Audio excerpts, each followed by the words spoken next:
aporte científico, tecnológicos, humanísticos y sus propios saberes culturales, que hay unos métodos que también se juegan en el proceso de construcción de un modelo de aprendizaje en educación superior.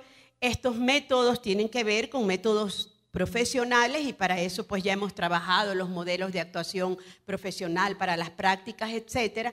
Hay unos métodos investigativos también, ya hemos tenido recién la semana pasada el taller de investigación donde se ha hecho un despliegue de posibilidades para que cada universidad y en función del carácter de la profesión asuma cómo poder implementar este eje o columna vertebral, quizás la bisagra pedagógica más importante que tiene el currículo, que es el modelo de investigación que lo cruza, pero que a su vez permite la integración entre la teoría o los conocimientos con los modelos y las perspectivas de la profesión. Luego tenemos unos contextos y estos contextos, que son las realidades en donde se ubica el ejercicio de la formación de la profesión. Estos contextos son contextos de corte profesional, son contextos culturales, científicos y sobre todo los contextos que tienen que ver con los actores y sectores de desarrollo de la profesión, donde a su vez vamos como pensando a partir justamente del Plan Nacional para el Buen Vivir, de las planificaciones de corte zonal o también sectorial, es decir, de los distintos sectores que están en los territorios y a nivel nacional también y que están íntimamente relacionados con el desarrollo de la profesión. Pero también los aprendizajes tienen que organizarse, bueno, y aquí ya vamos a tener al maestro, organizarse desde el sujeto que aprende, con su subjetividad, con sus emociones, con sus valores, con sus actitudes y con sus habilidades. Esto es fundamental. De alguna manera, estas nuevas corrientes que parten de la neurociencia o la neurocognición y que parten de los sistemas de alto nivel de conectivismo en el conocimiento y en los aprendizajes con el uso de tecnologías o de convergencia de medios y nuevas estrategias de interacción educativa, nos llevan a pensar que el sujeto y su subjetividad es fundamental a la hora del desarrollo de los aprendizajes y por lo tanto, cuando se arma un modelo educativo, no podemos dejar de lado esta estructura, sea cual fuere el énfasis que le vamos a dar, sea cual fuere la orientación epistémica o la orientación pedagógica que se vaya a desarrollar en cada universidad. En eso el Consejo de Educación Superior pues deja total libertad, pero es necesario que justamente a partir de estos nuevos conocimientos que se han desarrollado en las últimas 2 décadas, la Universidad Ecuatoriana retome el conocimiento responsablemente para la construcción de sus modelos educativos. ¿Qué características debería de tener entonces el aprendizaje? Debe ser un aprendizaje abierto y conectado, es decir, abierto desde la posibilidad de una ruptura epistemológica que ya no es un conocimiento ni un aprendizaje cerrado y exclusivamente orientado hacia determinados sectores o élites de alto nivel de producción intelectual. Es un conocimiento que está abierto al desarrollo de la sociedad. Es un conocimiento altamente democrático, pero también altamente conectado, y eso es importantísimo. Algunos teóricos como Maturana y el mismo doctor Pérez, los doctores Cobo y Moravec, que estarán aquí en nuestro país la próxima semana, que son los grandes teóricos que generan estas nuevas este nuevo paradigma del conectivismo sostienen que el conocimiento y los aprendizajes se pueden generar en la medida en que pueda el ser humano conectar esos aprendizajes con sus propias experiencias y retomarse a sí mismo para transformarse y transformar a su vez la realidad. Que solo ahí, en la conexión, el conectivismo va mucho más allá del uso de las tecnologías de la información. Tiene que ver con generar las tramas para el desarrollo del aprendizaje, que es un aprendizaje que parte de la experiencia y que genera nuevas experiencias y nuevos abordajes. Recordemos en algún momento a lo largo de todos estos procesos, cuando veíamos que la gran función de la educación superior tiene que ver más que con dotar de información a los estudiantes o a los futuros profesionales, a permitirles estrategias que les permitan construir un lugar epistemológico y un lugar sociopolítico para mirar, interpretar, comprender la realidad, pero también para transformarla. Y eso es lo que vamos a trabajar en estos talleres.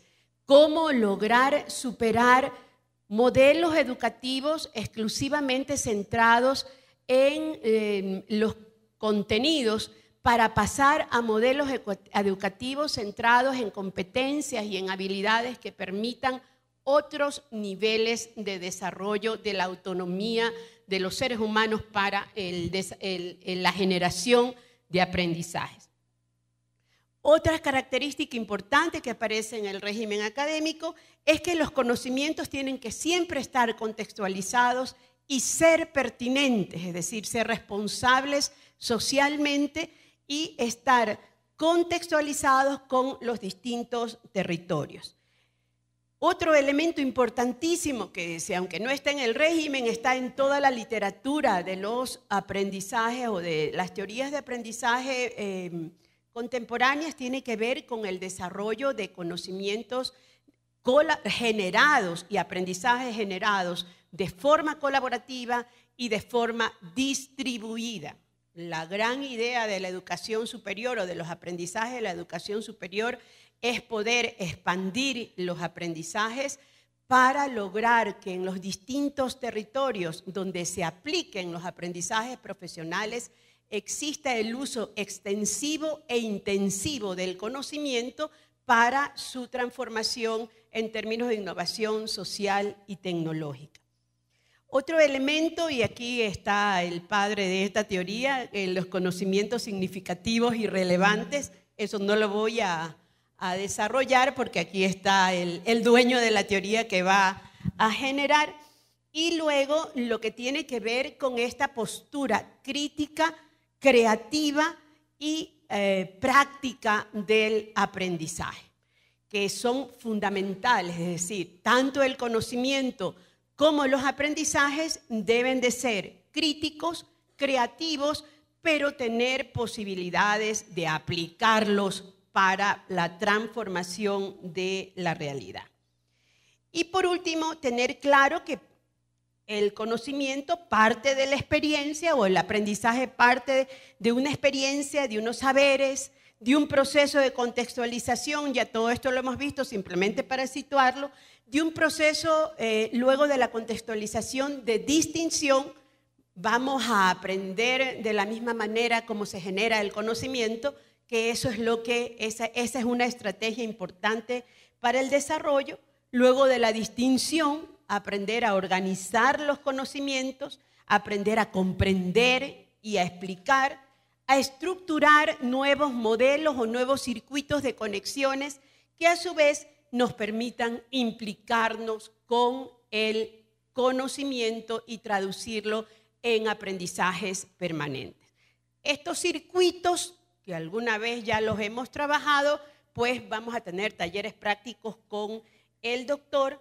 Este es el perfil genérico, que creo que es importante porque son algunas universidades que han estado trabajando este perfil genérico, que tiene que ver con un profesional que es capaz de organizar el aprendizaje, que es capaz de trabajar en equipos colaborativos, que es capaz de tener un pensamiento crítico y creativo, que es capaz de integrar el conocimiento y tener capacidades para la búsqueda de la verdad y asombrarse con la búsqueda de la verdad, que es capaz de construir una ciudadanía intercultural a través de la comunicación efectiva, el diálogo de saberes, el desarrollo del proyecto de vida, la resolución estratégica de problemas, tensiones y dilemas de la realidad y una conciencia importante del entorno, que es lo que finalmente nos permite a los distintos sujetos que aprendemos el desarrollar la ecología de los saberes y la ecología de los aprendizajes, que es pues lo que el doctor va a desarrollar. Esto en términos simplemente de contextos. No, ya hemos llegado a un punto en que el régimen queda fuera en términos de normar, porque los aprendizajes tienen que ver fundamentalmente con los modelos educativos. Y los modelos educativos son responsabilidad de cada institución de educación superior. Sin embargo, creemos que es fundamental que el Consejo de Educación Superior permita, y por eso hemos traído quizás al mejor ponente en este campo, en la parte iberoamericana, para que justamente nos permita el debate de cómo construir esos modelos educativos que el país necesita y que los sujetos y los grandes ciudadanos de esta patria también están esperando de cada uno de los académicos. Entonces, quiero pedir un aplauso para el doctor Ángel Pérez Gómez y agradecerle por estar con nosotros acá. Muchísimas gracias, doctor. Sé que su tiempo es bien complicado. Sin embargo, él ha demostrado y él está apostando a apoyar al país a construir su gran sueño de transformación. El doctor Ángel Pérez Gómez.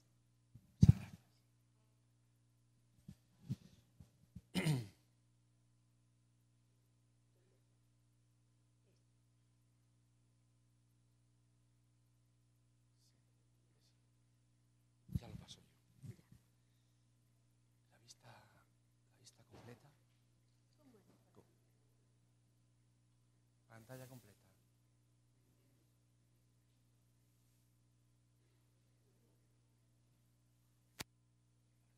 Pantalla completa, sí.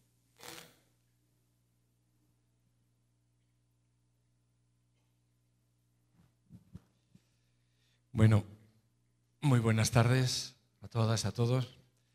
Quisiera comenzar con mi sincero agradecimiento a la profesora Larrea, la subsecretaria, por su invitación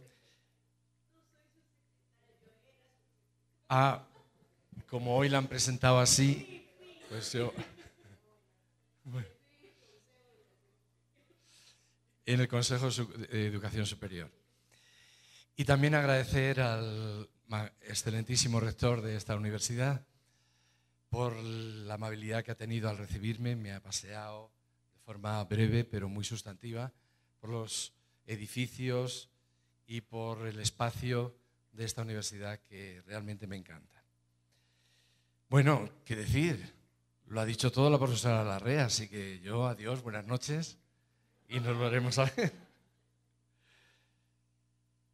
Bueno, es un placer porque en todo caso, desde mi punto de vista, tengo la oportunidad de compartir preocupaciones, intereses de muchos años de investigación y de docencia en la universidad, pero sobre todo de 10 años, los 10 últimos años de experiencia, de un proceso muy similar al que ustedes están empezando ahora. La Unión Europea, en el año 99 del siglo pasado, inicia lo que se llama el proceso de Bolonia. Y el proceso de Bolonia, que se llama también Espacio Europeo de Educación Superior, planteaba algo muy parecido a lo que ustedes están planteando con el régimen académico, el reglamento de régimen académico, ¿no? Y es qué hacer con las universidades, sobre todo con aquellos aspectos sustantivos, qué enseñar, cómo enseñar, qué aprender y cómo evaluar para que el producto, los resultados y el desarrollo de los estudiantes universitarios sirva para hacer frente a las complejas y múltiples necesidades del mundo actual. Había una insatisfacción generalizada en Europa de qué estaba ocurriendo con la docencia universitaria. ¿Por qué era tan costosa y por qué provocaba resultados tan insatisfactorios? Y sobre todo aquellos países de la Unión Europea situados al sur. Italia, España, Francia, Portugal, que veníamos de una tradición napoleónica de las universidades que significaba el imperio de la transmisión del conocimiento a grandes masas. Y después el proceso, estudio individual y la evaluación y la acreditación de los resultados. Y eso no lleva a ningún lado, o no llevaba a ningún lado. Las universidades del sur estábamos produciendo muy buena investigación y muy mala docencia o docencia insatisfactoria. España se incorpora un poco de manera tardía a ese proceso, empieza en el año 99 y España no se incorpora hasta el año 2004. Y el año 2010 todas las carreras universitarias se tenían que adaptar al nuevo sistema de 4 años de grado, 1 año de máster y 4 años de doctorado.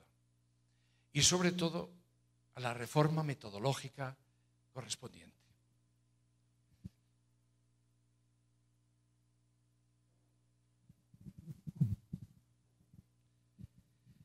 Perdonen que me cuide, pero tengo un poco de tos y voy a necesitar.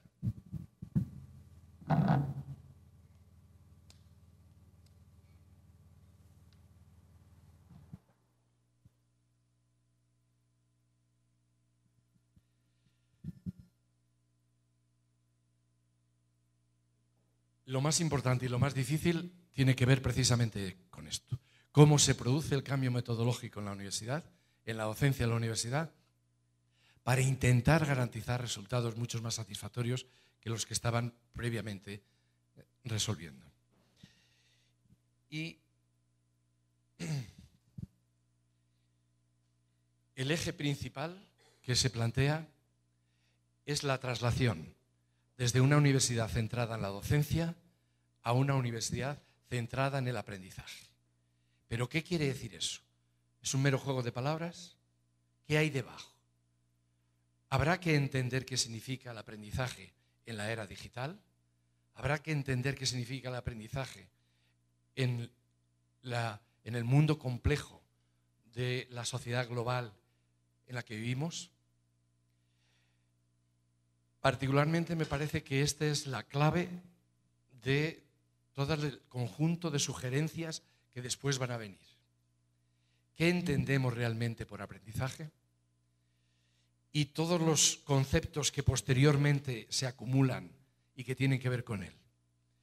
En mi experiencia durante estos últimos 8 o 10 años, de lo que ha pasado en España en el proceso de transformación de la docencia universitaria, si ustedes me pidieran una conclusión, diría la siguiente: la absoluta necesidad de clarificar a fondo los lenguajes y los conceptos que trabajamos, saber qué estamos diciendo e intentar llegar a un lenguaje común, al menos para entendernos y para saber que todos utilizamos conceptos y términos que tienen una orientación convergente, que tienen una orientación con armonía. Podremos discrepar, pero que sepamos que discrepamos por conceptos sustantivos y no por juegos o peleas exclusivamente nominalistas y de palabras. No se hizo bien en España. Espero que se haga bien en Ecuador. Dedicar mucho tiempo a discutir, debatir y clarificar. ¿Cuáles son las líneas básicas? ¿Cuáles son los conceptos básicos? ¿Y hacia dónde queremos ir? Si perdemos tiempo, todo el tiempo que aparentemente perdamos en la clarificación, lo ganaremos con creces en el desarrollo y en la planificación posterior. Entonces, vamos a empezar el día de hoy intentando profundizar en ese concepto. Y me encantaría que donde encontraran lagunas, contradicciones, confusiones o que no estuvieran de acuerdo, por favor, que levanten la mano, lo pregunten, lo tratamos con toda tranquilidad para clarificar. Estas reformas o parten desde abajo, desde nosotros, porque estamos convencidos de que merece la pena lo que estamos haciendo, y eso requiere clarificación, y requiere debate, y requiere contraste. ¿Por qué ese cambio? De una enseñanza centrada, de un modelo de universidad centrado en la enseñanza, a un modelo de universidad centrado en el aprendizaje. Porque el mundo en el que se está moviendo la universidad contemporánea nada tiene que ver con el mundo en el que se movía la enseñanza universitaria cuando se generalizaron los currícula que hemos heredado y que hemos planificado y desarrollado en los últimos 2 siglos. No hemos cambiado casi nada en Europa los currícula durante esos 2 siglos. Y el mundo no se parece en nada desde hace 2 siglos al actual. Muy brevemente, porque todos lo conocemos, pero a mí me gustaría que fuésemos capaces de extraer las consecuencias radicales que eso implica. Todos decimos, es verdad, vivimos en un mundo digital, vivimos en un mundo donde la información es la clave, pero no extraemos las consecuencias radicales que eso implica para la enseñanza y para el aprendizaje. Vivimos en un mundo de abundancia, de incertidumbre, de cambio y de desigualdad. Con respecto a la información, es la primera vez en la historia de la humanidad que podemos decir que nadamos en la abundancia. Tan es así que podemos morir de éxito por la superabundancia de información, porque estamos bombardeados de hiperinformación. Y la hiperinformación no lleva consigo de ninguna manera la clarificación y la comprensión y el entendimiento. Pero es verdad que estamos rodeados de abundancia. El aprendiz, desde niño hasta adulto, está rodeado de información y sumergido en la incertidumbre. La información no le provoca necesariamente mayor clarificación. Pero es cierto que vivimos en un mundo hipersaturado de información. Fácil, ágil, ubicua, gratis, en cualquier lugar, el ciudadano contemporáneo se puede poner en contacto con la información que desee, donde desee y en el nivel de profundidad que requiera y que necesite. Permítanme una metáfora que a mí me ha servido, por si les puede servir a ustedes, que tiene que ver con cómo expresar la relación del individuo con la información. Hasta finales del siglo XX y primero del siglo XXI, la relación del individuo con la información, a mi modo de ver, se puede ejemplificar bien en la metáfora del oasis y el desierto. El ciudadano de aquella época vivía en un desierto de información. En su vida y en su contexto familiar, social, etcétera, no tenía la oportunidad de acceder a información. Y tenía que ir al sistema educativo, en primaria, en secundaria, en la universidad, que se consideraba el oasis, donde había que ir a encontrar la información. Excepto para algunos muy privilegiados, que pudieran vivir en entornos muy privilegiados, la información no existía. El sistema educativo era un oasis donde ir a beber todo lo que pudieras, lo más rápido que pudieras, la mayor cantidad para que te durara después en la larga travesía del desierto, donde te ibas a encontrar también con escasez de información. ¿Cuál es la metáfora que podía ejemplificar o imaginar el mundo contemporáneo? Todo lo contrario. La metáfora sería que vivimos en el medio del tsunami, de la tormenta, del huracán, bombardeados de información por todos los lados. No tenemos que ir a ningún oasis a buscar la información. Nos llega a nosotros. El problema no es ese. El problema es seleccionar la información. ¿Qué información merece la pena y cuál no? ¿Cómo construir criterios de conocimiento que le permitan al sujeto discernir lo que merece la pena de lo que es pura basura informativa o intelectual. Y durante toda la vida no tendremos ningún problema de escasez. Tendremos el problema de seleccionar, de distinguir y de discriminar. Entonces,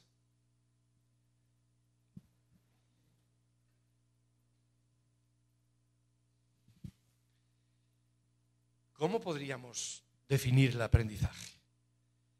Si no estáis de acuerdo, decirlo y lo discutimos. Mi propuesta de aprendizaje es el proceso de adquisición de recursos de comprensión y de acción.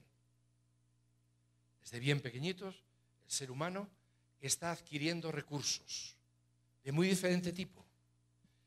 Recursos que le van a servir para comprender la complejidad de la realidad, tomar decisiones con respecto a ella y actuar. Todo proceso de adquisición de recursos de comprensión y acción es aprendizaje. Se produzca donde se produzca. Pero el problema que se plantea básicamente es: ¿cuáles son esos recursos que permiten la comprensión y que permiten la actuación?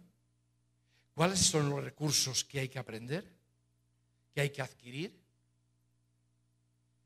¿Y cómo se adquieren esos recursos?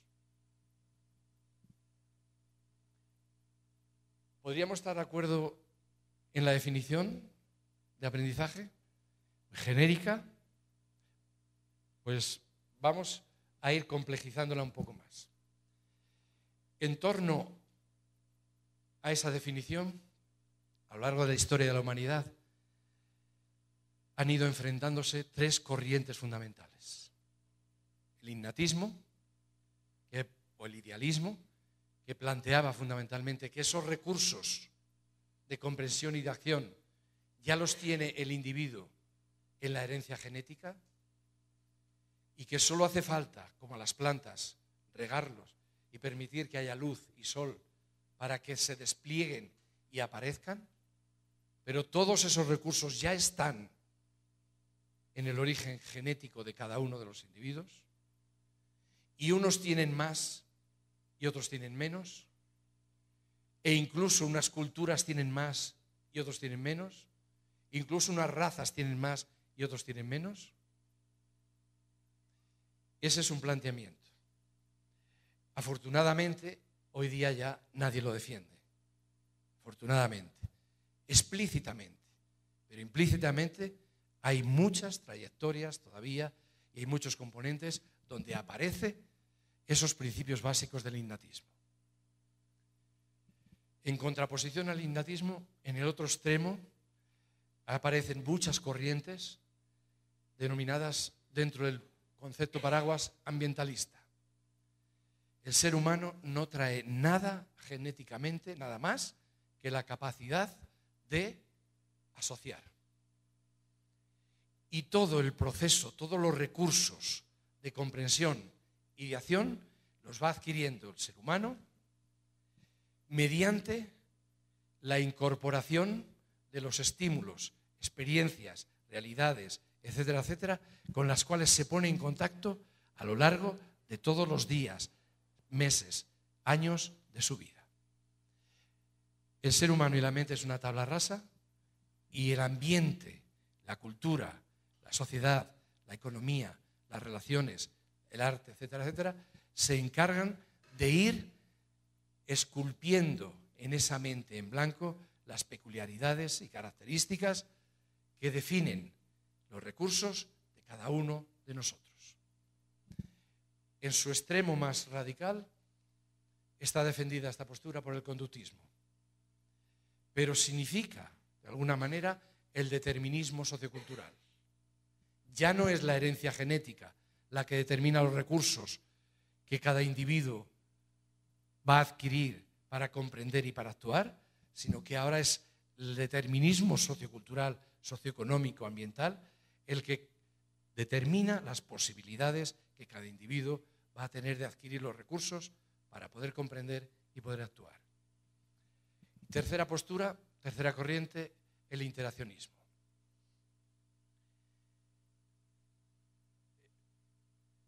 los recursos que necesita el ser humano para hacer frente a la complejidad del mundo en el que vive, ni están en la herencia genética solo, ni están determinados absolutamente por las condiciones socioculturales.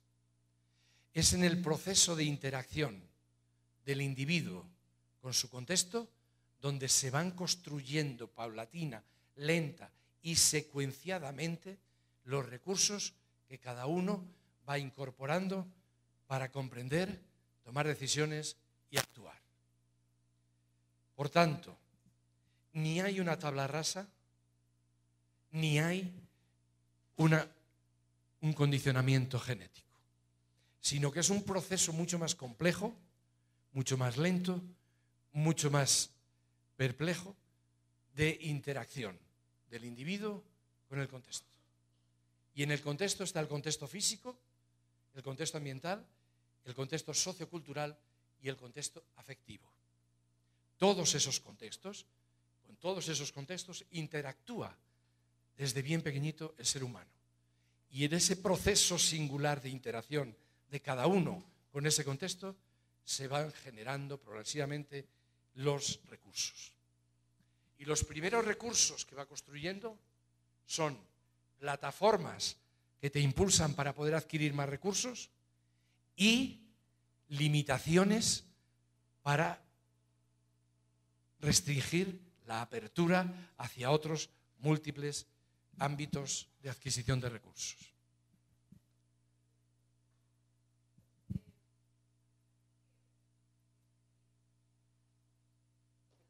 A pesar de que en este interaccionismo nos dice que no es requerido exclusivamente el ambiente, ni tampoco solo la parte genética, sí con la interacción del ambiente hay más influencia del ambiente para el desarrollo de estos recursos. Lo vamos a ver ahora mismo en esta próxima diapositiva.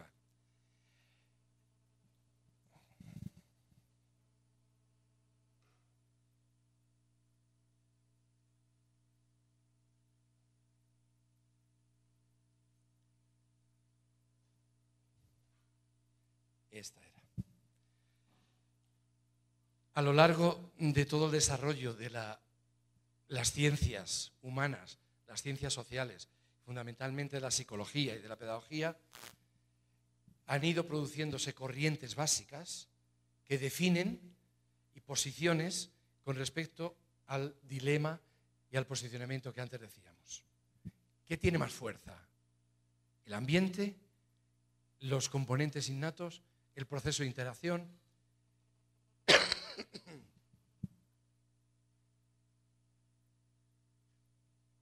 La gran limitación de todas estas corrientes, como ahora veremos, es que han tenido pretensión de totalidad. Una determinada posición, un determinado autor, ha descubierto un factor importantísimo para entender al ser humano y lo ha convertido en único. Y ha querido explicar a todo el ser humano a través de ese factor. En contraposición a lo que se ha encontrado, el siguiente ha hecho todo lo contrario, pero también ha pretendido explicar la totalidad del ser humano desde el descubrimiento de un único factor.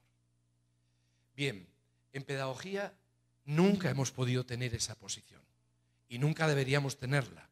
Nosotros necesitamos posiciones eclécticas, ser capaz de extraer de cada una de las posiciones que vayamos encontrando lo que mejor nos sirva para entender, para ayudar y para actuar.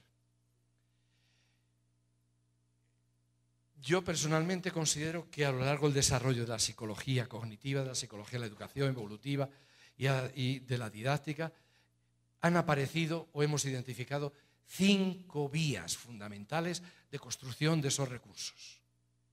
El ser humano utiliza 5 vías distintas y complementarias, nada de incompatibles entre sí, como se han querido plantear, sino complementarias para la construcción de esos complejos recursos de todos nosotros. La primera vía es la observación, la imitación, el condicionamiento clásico y operante. Y es verdad, lo descubre Pavlov, lo descubre Skinner, el conductismo, y es verdad, es cierto. durante una época importante de la vida del ser humano aprende observando, imitando, repitiendo, reproduciendo, respondiendo a los estímulos del medio ambiente.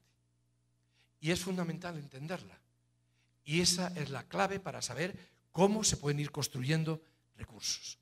Pero no se puede de ninguna manera pretender que el ser humano se explique exclusivamente a través de esta vía.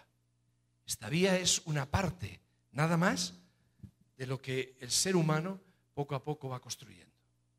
Pero es clave. Esta vía es prioritaria en la primera etapa infantil, pero no es exclusiva tampoco en ella, y permanece a lo largo de toda la vida, pero cada vez con menos importancia. Segundo vía, el ser humano aprende, adquiere recursos, no solo observando, imitando, reproduciendo, etcétera, sino experimentando. La descubre fundamentalmente la psicología cognitiva y constructivista de Piaget, donde plantea que lo importante para el ser humano, lo que le distingue precisamente del animal, es que no solo repite, no solo reproduce, no solo establece relaciones condicionadas, sino que es capaz de experimentar. Y al experimentar, él condiciona al contexto. No solo está condicionado por el contexto, sino que al experimentar manipulamos el contexto, condicionamos el contexto y por tanto descubrimos más allá de la observación, de la repetición y de la reproducción. Descubrimos.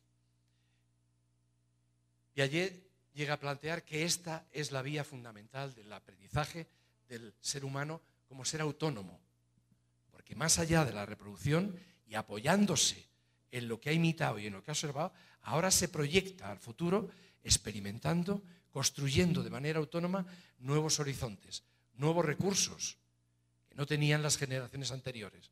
Y por eso el proceso de evolución humana es un proceso de nuevos y permanentes descubrimientos. Pero tampoco es la única vía ni la definitiva. Y no se puede explicar el desarrollo del ser humano solo mediante la experimentación. Piaget llega a decir, todo lo que enseñamos al niño impedimos que él lo aprenda por sí mismo. Por tanto, la metodología pedagógica que se deriva de los planteamientos de Piaget es no enseñes nada, sino que permite que el niño descubra permanentemente, etcétera, etcétera. Tercera vía. Si me permitís, yo diría que sí, esta es la vía regia, pero no es la única, ni mucho menos. Pero sí creo que es la vía que define más la identidad del ser humano, la comunicación. El ser humano aprende, adquiere recursos interactuando, comunicando, interactuando ideas, conceptos, planteamientos, etcétera, etcétera, del pasado, del presente, de lo cercano y de lo lejano. Continuamente estamos interactuando, intercambiando información. Por tanto, la comunicación es lo que proyecta rápidamente al ser humano mucho más allá del lento caminar de tener todos que descubrir la rueda en cada generación.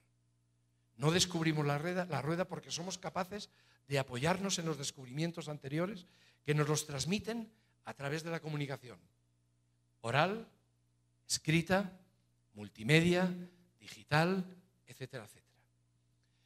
Fundamentalmente es Vygotsky, otro constructivista, el que desarrolla básicamente esta corriente. La vía regia del ser humano para adquirir recursos, lo que le ha permitido avanzar de manera exponencial, es que nos podemos comunicar y entender continuamente los descubrimientos que ha hecho uno con los descubrimientos que ha hecho, las experiencias de uno y las vivencias de otro. La polémica entre Vygotsky y Piaget fue muy fuerte en su época. Precisamente ambos sabían que la experimentación era importante y la comunicación era importante. Pero para Piaget era mucho más importante la experimentación y para Vygotsky era mucho más importante la comunicación. Hay un concepto que, si os interesa, pues ya lo podéis trabajar, zona de desarrollo próximo. Es muy importante para comprender las posibilidades educativas de cada individuo, sea niño o sea adulto. Pero no nos vamos a meter con él.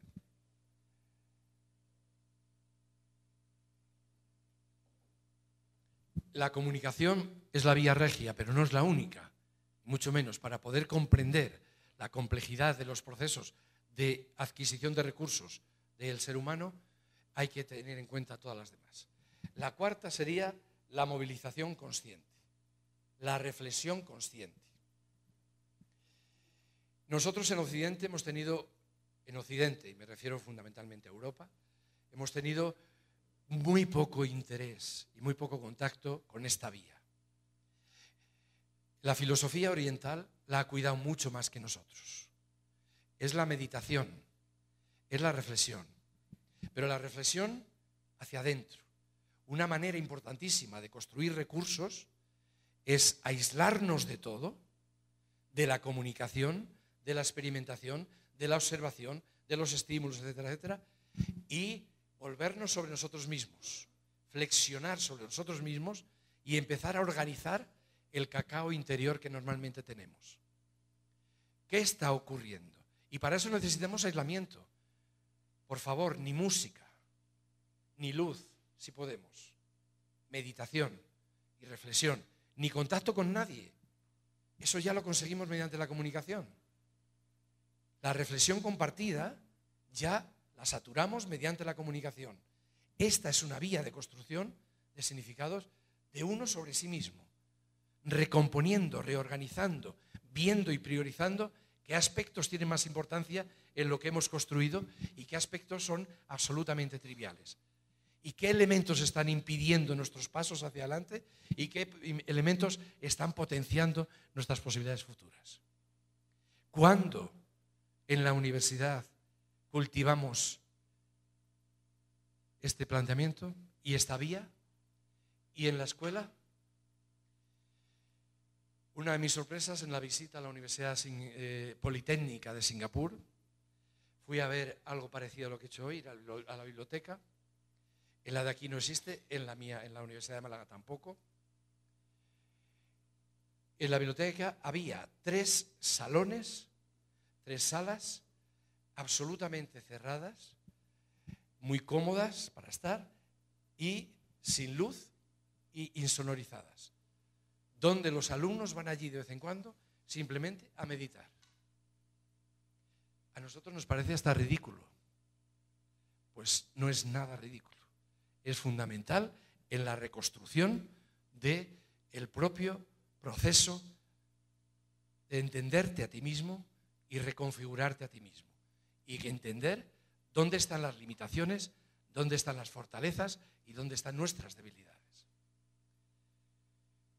Bien, toda la filosofía humanista más importante y evidentemente toda la filosofía que viene de Confucio, etcétera, desarrolla clarísimamente esta vía. Pero ahora la neurociencia la ha puesto otra vez en candelero y ahora lo veremos.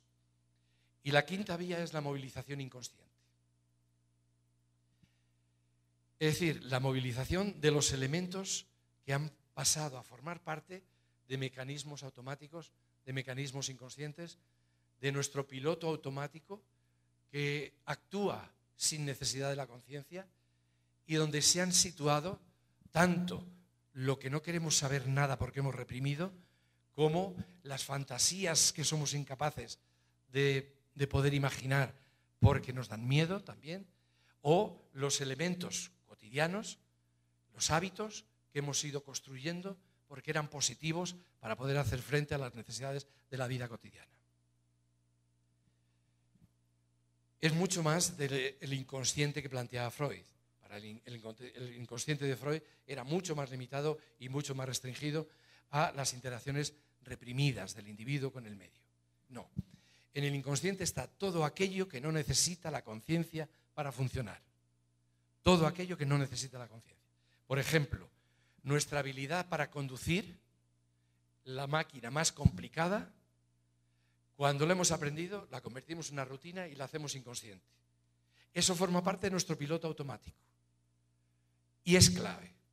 ¿Cuándo movilizamos educativamente para reconstruirnos el inconsciente? Las vías que ayudan al inconsciente a reconstruirse tienen que ver fundamentalmente con la creación, la creatividad, el arte en todos los espacios, en todos los momentos, pero no solo en la música, en la danza, en la literatura, en la arquitectura, en la escultura, en la plástica, no, en todos los ámbitos del saber podemos provocar la reconstrucción inconsciente. Muchas veces se produce la reconstrucción inconsciente sin nosotros hacer nada. ¿No os habéis despertado a medianoche porque teníais una preocupación de un problema matemático, por ejemplo, que no aparecía la resolución, y te despiertas a medianoche y ves un camino? ¿Qué ha ocurrido? Que la conciencia ha dejado de controlar los caminos del inconsciente. Y en ese momento de relajación, los circuitos neuronales buscan otras vías y encuentran soluciones que durante la conciencia son difíciles, porque las autopistas normales están impidiendo que encontremos los caminos rutinarios y más pequeños. Pero eso ocurre en muchos aspectos de la vida del ser humano. Necesitamos momentos, estrategias y metodologías para provocar la movilización del inconsciente.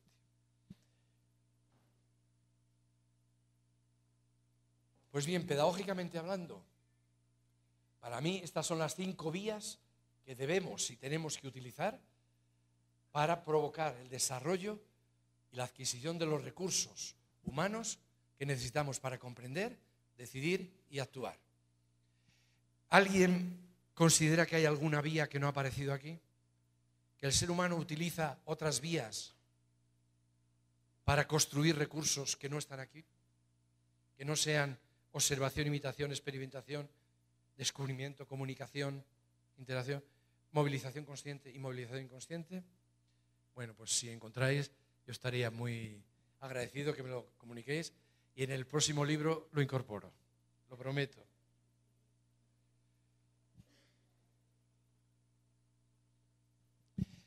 Bien, de todas estas vías y todos los planteamientos iniciales, para mí hay 2 movimientos o corrientes actuales que explican de la mejor manera posible cómo aprende el ser humano en la era digital, en el mundo contemporáneo. El conectivismo y el enactivismo. El conectivismo, como decía antes la profesora Larrea, es el estadio posterior del constructivismo. Es la adaptación del constructivismo a la era digital. Y hay 3 planteamientos básicos. Primero, el conocimiento, la parte fundamental del conocimiento en la época contemporánea es la relación. Es la relación, la búsqueda de la relación. El conocimiento es efímero, es cambiante. Y por eso los contenidos del conocimiento tienen una vida efímera.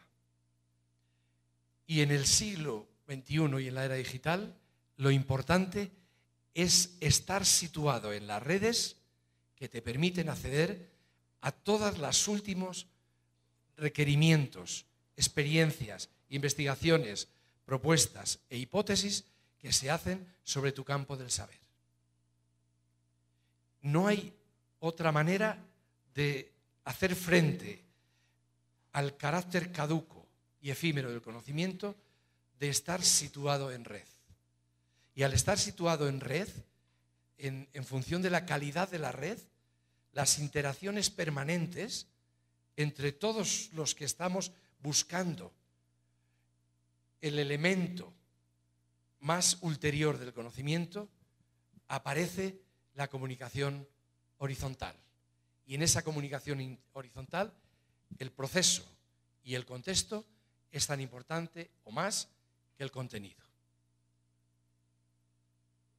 Aprender en el mundo contemporáneo significa sumergirte en una red cultural de intercambio de significados.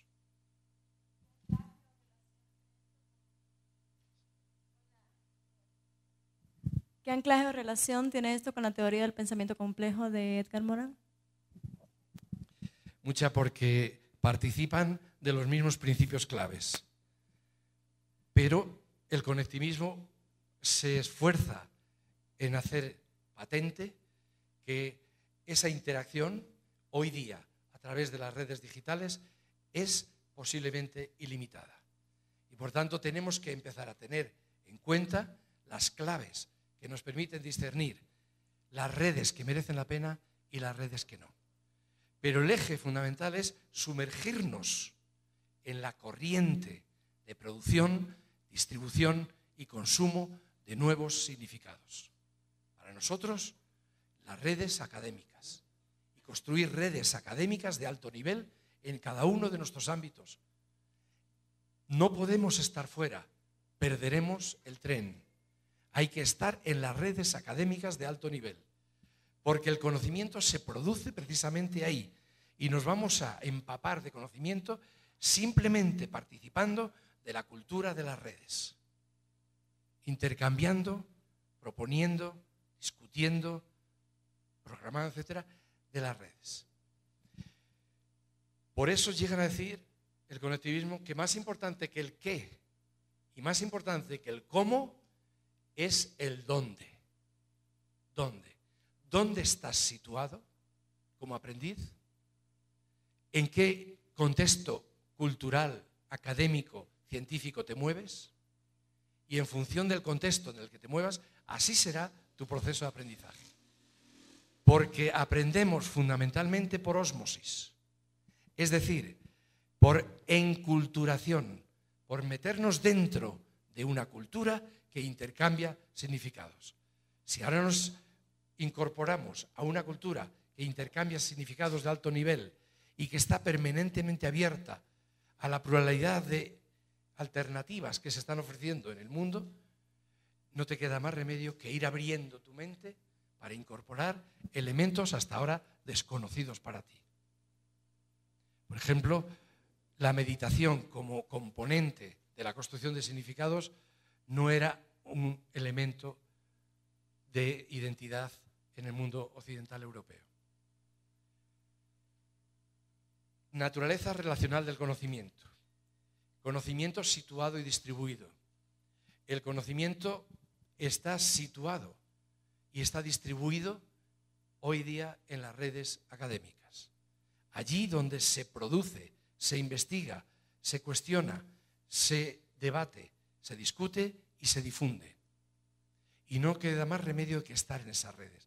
Esas redes no tienen por qué ser solo y exclusivamente las revistas elitistas de cada ámbito del conocimiento, sino podemos y debemos construir redes abiertas. Wikipedia, por ejemplo, sufrió la crítica permanente y constante de todo el mundo académico, desde el principio, diciendo que no había rigor porque no había ningún control sobre lo que se transmitía y se publicaba en Wikipedia.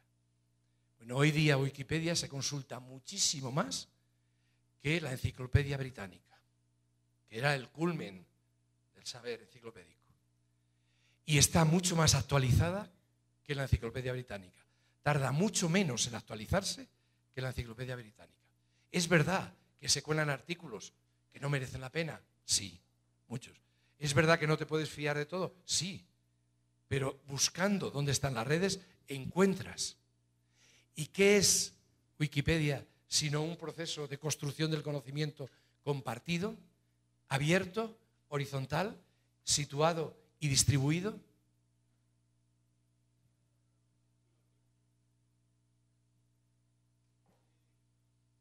En este sentido, ¿qué opinión tiene usted sobre las revistas indexadas? Las revistas indexadas, los artículos en revistas indexadas. Las revistas indexadas es un intento de provocar y garantizar rigor al proceso de construcción del conocimiento. Pero hay tantas perversiones dentro de las mismas que es difícil que se pueda decir que son garantía de rigor. Y en todo caso, de ninguna manera podrían reivindicar que es la única garantía de rigor. Hay garantía de rigor en muchas otras ambientes y redes académicas que a lo mejor no están en las revistas indexadas. Por tanto, toda pretensión de absolutismo y de totalitarismo creo que debemos de huir. Hay otros muchos espacios donde se está produciendo conocimiento de altísimo nivel, pero no podemos prescindir de las revistas indexadas. La mayoría de ellas es cierto que han construido unos criterios de rigor para seleccionar, pero hay muchas que no.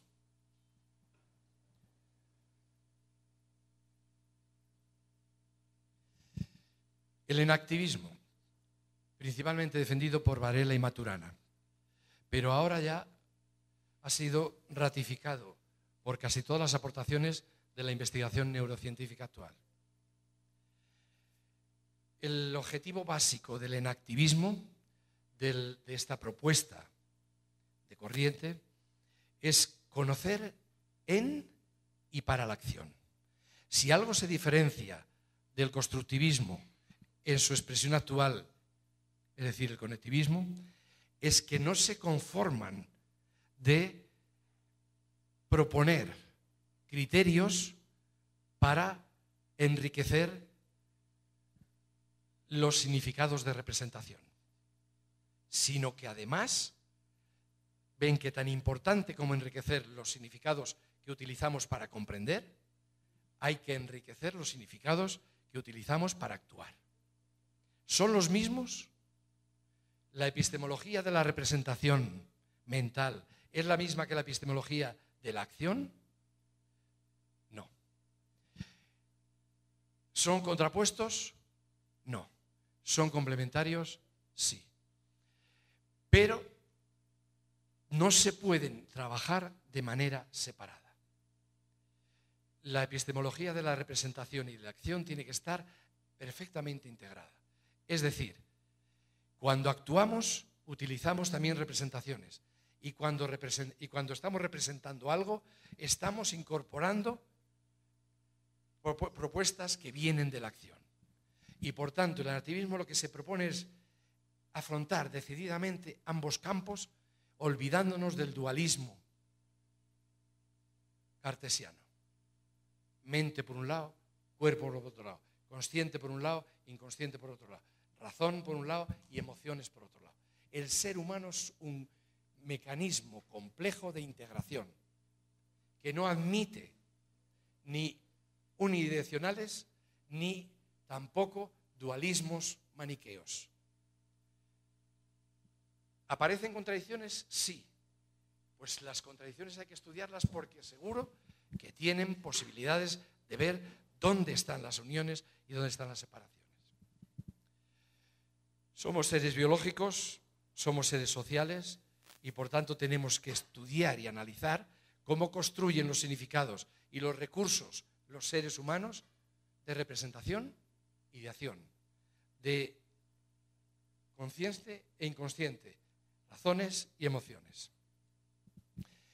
Y empiezan a denominarle el conocimiento incorporado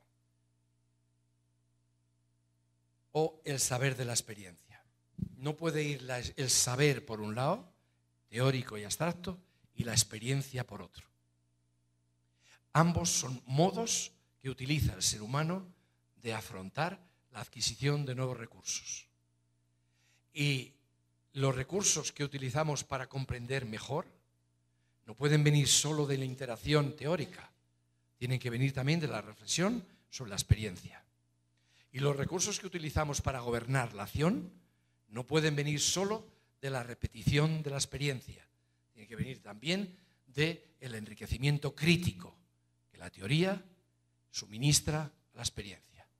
Por tanto, son dos términos que debemos permanentemente vincular: experiencia y saber, investigación y acción. Y nunca más deberíamos de permitir que se trabajasen aisladamente, excepto para avanzar y clarificarnos y por exigencias metodológicas, pero sabiendo que después los tenemos que volver a vincular.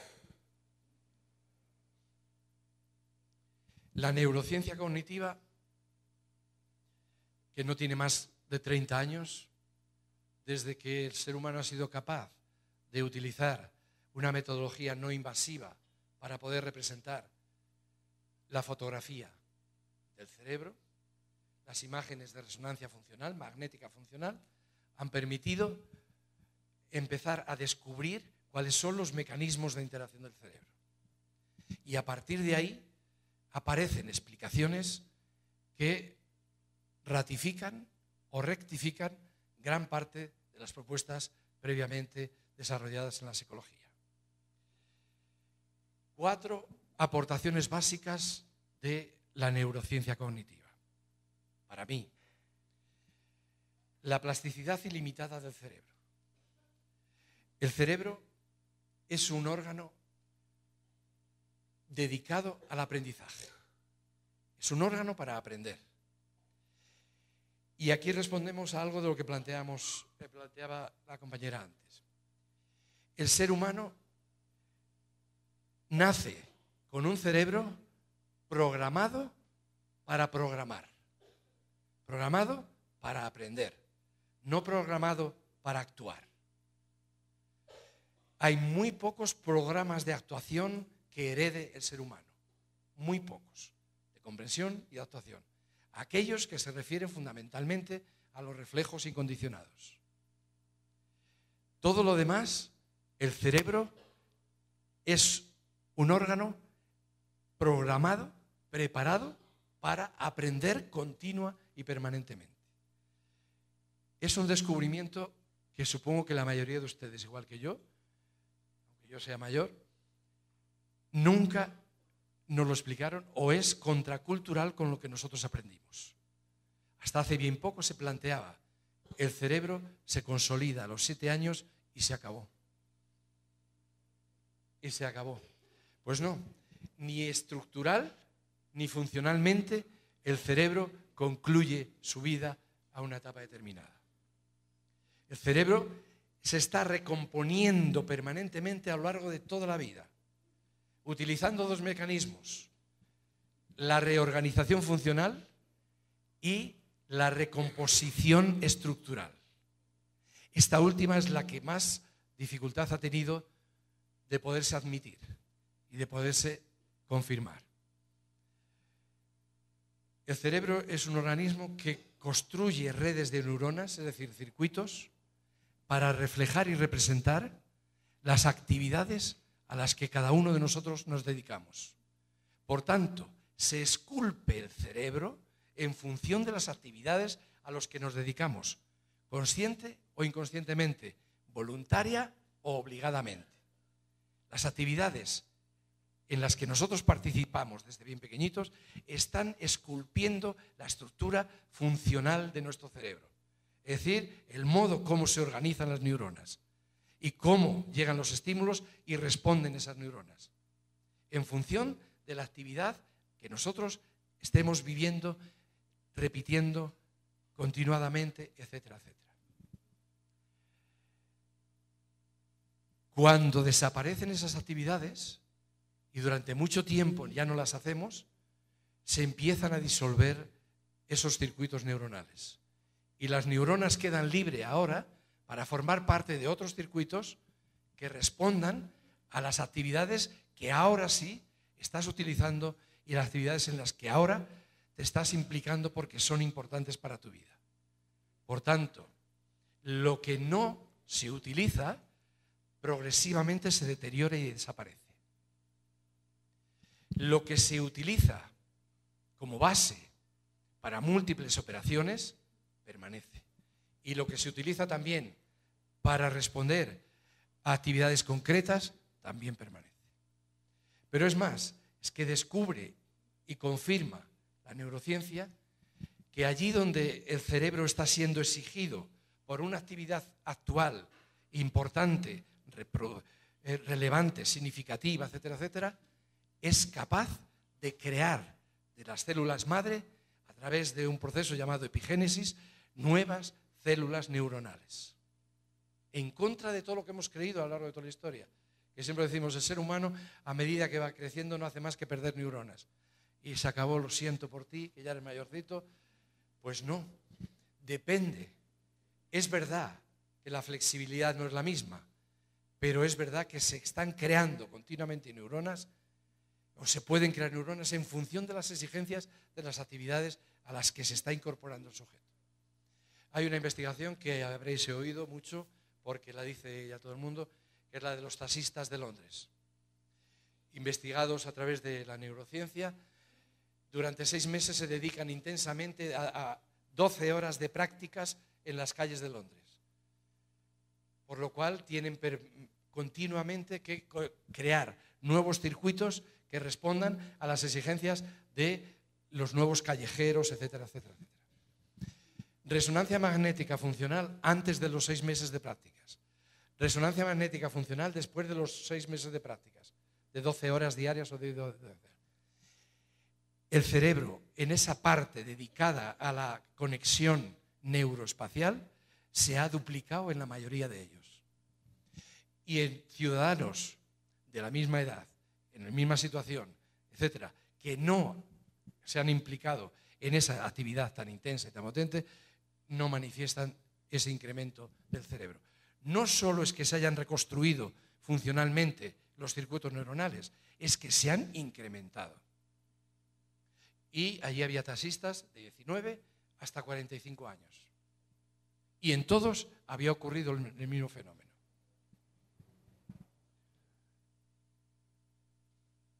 La plasticidad del cerebro no implica más que optimismo pedagógico.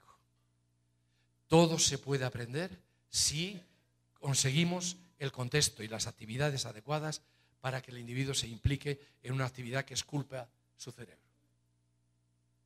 Segundo, la relevancia del inconsciente. La mayoría de las investigaciones y la mayoría de los investigadores, y además cada vez más, empezaron hace 5 años diciendo que el 80%, y hoy ya todos dicen casi que el 90%, el 80 al 90% de las actividades del cerebro permanecen por debajo de la conciencia. Es decir, que del 100% de las actividades que nosotros hacemos y que soportamos en el cerebro, el 90%, del 80 al 90%, no necesitan la conciencia para funcionar. Quiere decir que todo lo que el ser humano es capaz de convertirlo en automatismo para agilizar y economizar energía, lo hace. Y ahí vamos construyendo lo que llamamos la mochila subterránea, la mochila tácita, el piloto automático. Y el piloto automático es un componente básico de los hábitos culturales que vamos adquiriendo desde bien pequeños, para bien y para mal, porque expanden y porque limitan, y porque depende cuáles sean los hábitos, los circuitos y las rutinas que hayamos convertido en piloto automático. Si son rutinas que proceden de intercambios y de actuaciones racionales, abiertas y flexibles, estaremos construyendo un piloto automático flexible, abierto, enriquecedor. Si las rutinas son cerradas, no pueden cambiar y se convierten en obsoletas, entonces estaremos construyendo un piloto automático, dogmático, cerrado, restrictivo, etcétera, etcétera. Pues bien, ese piloto automático es el responsable en el 80% de la percepción, de lo que percibimos, condicionado por el piloto que tenemos, por lo que ya hemos construido, de la interpretación que hacemos, de la toma de decisiones y del desarrollo de nuestra actuación. O sea que es importantísimo. ¿Qué hacemos cuando estamos formando profesionales en la universidad?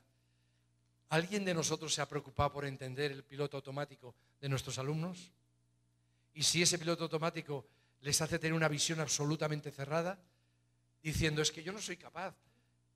Lo hemos interpretado siempre como incapacidad. Y no hay que interpretarlo como incapacidad, sino como componente básico de la rutina que compone tus modos de percibir, interpretar, tomar decisiones.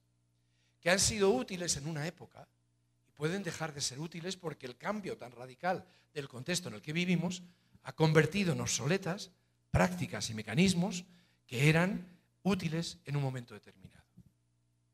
Por tanto, tenemos que movilizar permanentemente el inconsciente para recomponerlo permanentemente.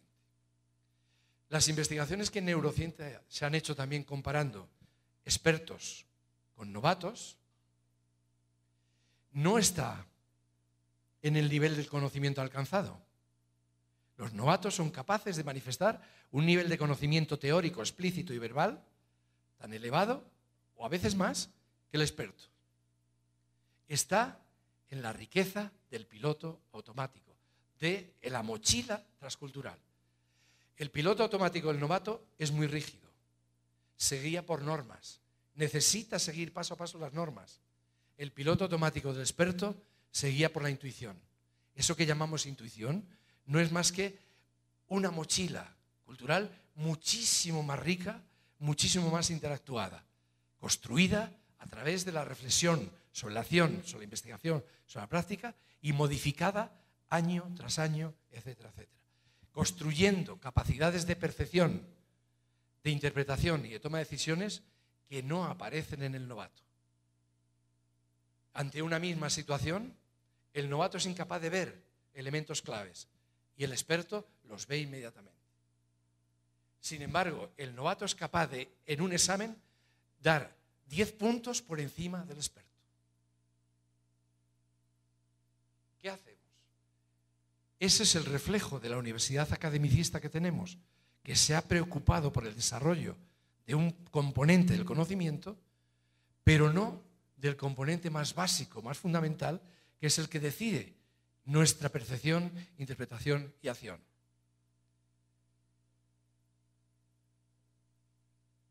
Tercero, la primacía de las emociones. El cerebro no es una máquina de computación. La metáfora de la computadora ha hecho muchísimo daño a la comprensión de cómo funciona el cerebro humano. El cerebro humano para nada se parece a una computadora, para nada. La computadora es capaz de procesar sin límite, de acumular sin límite, de retener sin merma y de reproducir fielmente. Ninguna de esas 4 cosas hace el cerebro del ser humano. El cerebro del ser humano tiene muchas limitaciones para procesar simultáneamente más de 4, 5, 6, 7 elementos cada vez. Porque la memoria de procesamiento se lo limita. Segundo, lo que no utiliza y lo que no reproduce permanentemente se deteriora, desaparece, no se puede acumular. Y tercero, lo que recuperamos, nunca lo que recuperamos de manera fiel. Lo recuperamos desde los intereses, necesidades, circunstancias e intenciones del momento en que recuperamos. La recuperación, el momento, la intención de la recuperación condiciona la fidelidad de lo recuperado. ¿Por qué? Porque la primacía de las emociones en el cerebro. El cerebro es una instancia emocional, no es una instancia computacional, es una instancia emocional, cuya finalidad principal es preservar la supervivencia y después, si se puede, conseguir la felicidad. Y todo el mecanismo cognitivo está al servicio de esa finalidad. Preservar la supervivencia del animal desde pequeñito, del joven, etcétera, y conseguir, si se puede, lo que cada uno entienda por felicidad. Entonces, el conocimiento es un instrumento fundamental, básico, pero al servicio de la intencionalidad emocional. No hay ningún conocimiento en el ser humano que podamos decir que se haya liberado de las emociones. Podemos decir que podemos, poco a poco, construir conocimiento que es capaz de detectar los sesgos emocionales, sí. Pero de evitarlos, cuando el ser humano conoce para una intención, conoce con un interés, conoce con una finalidad. Y esa finalidad condiciona el proceso cognitivo. Pero no es ningún deterioro epistemológico. Es simplemente la necesidad de conocer la complejidad del conocimiento. El conocimiento humano implica la contaminación emocional, inevitablemente. Y para no sucumbir al sesgo de las emociones, que no tienen en cuenta otros elementos, necesitamos ser conscientes de que en toda cognición hay emoción. Y así podremos detectar hasta dónde hemos llegado, por qué hemos llegado, dónde pueden estar los sesgos y dónde después. ¿Cómo entender, si no, las diferencias en el conocimiento humano? ¿Cómo entender que ante conceptos tan claves como libertad, democracia, bienestar, justicia, haya interpretaciones tan diversas, tan distintas e incluso tan extremadamente contrapuestas? ¿Cómo? Y defendidas con la misma convicción. Porque el conocimiento del ser humano es un conocimiento intencional, emocional y por tanto inevitablemente contaminado. Quien no es consciente de esa contaminación fácilmente sucumbe al fanatismo, al dogmatismo. Ah, no, sí, todos están equivocados menos yo, que he sido capaz de llegar a la verdad. Y ahora no hay cosa más peligrosa que creer tener la verdad, porque te sientes en la obligación de imponerla. Nadie tiene la verdad con mayúscula. Nos acercamos progresivamente a conquistas verosímiles, de verosimilitud, que es hasta donde llega o puede llegar el conocimiento humano. Y eso requiere el intercambio, y eso requiere el contraste plural, y eso requiere precisamente el tratamiento democrático y plural también de la investigación.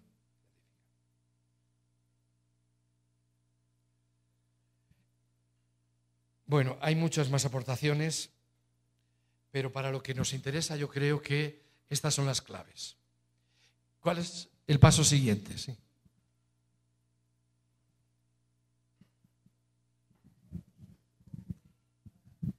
Gracias.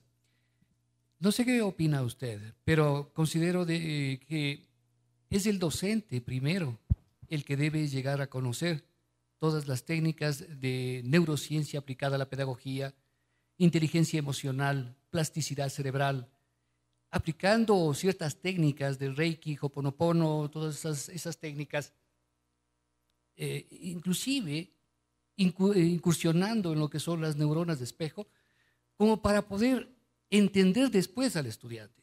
Pero es primero el docente quien tiene que concientizarte de que todo eso necesita como persona, primero como persona, y de ahí sí como docente después. Totalmente de acuerdo. La exposición que vamos a hacer el día, me parece que es la tercera, sobre la función, la reinvención de la función docente, tiene que ver con eso. Nos vamos a plantear qué tiene que hacer el docente en sí mismo para poder responder a estos retos, a estas exigencias de una nueva manera de aprender.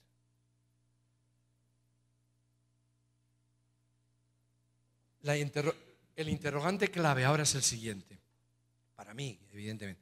¿Qué relación tiene el conocimiento que se aloja en las disciplinas, que se formaliza en los libros de texto, que lo explicamos en clase y que le exigimos que lo reproduzca en un examen, con la formación y desarrollo de los modos de pensar, sentir y actuar de cada individuo,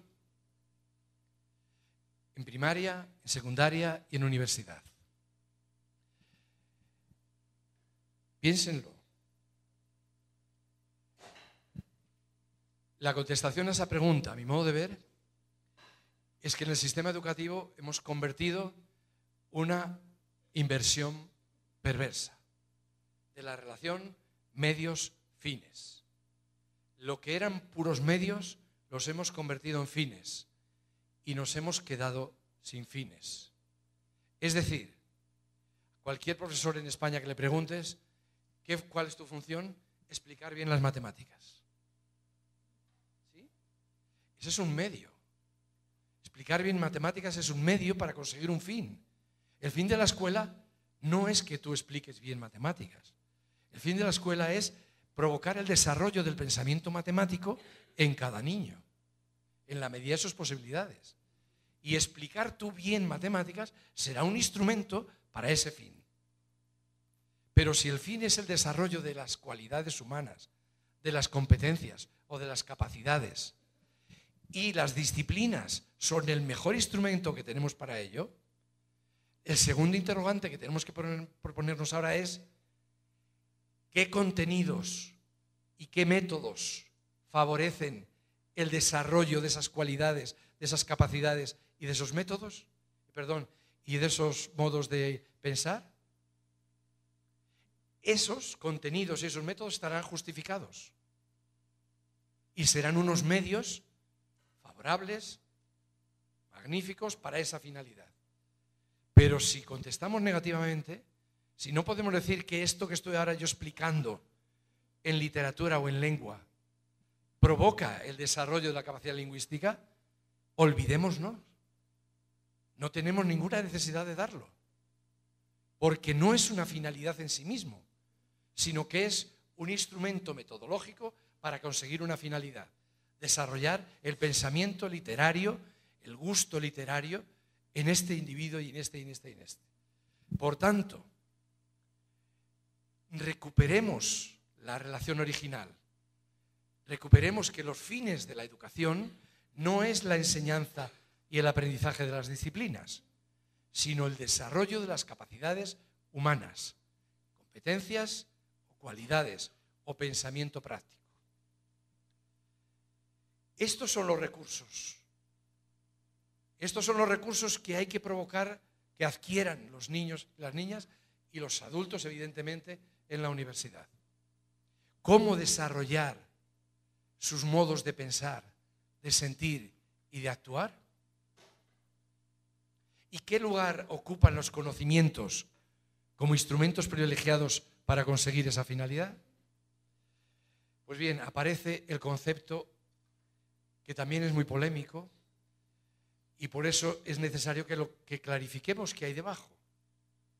Unos le han llamado competencias, otros le han llamado capacidades, otros le han llamado cualidades humanas y otros le han llamado pensamiento práctico.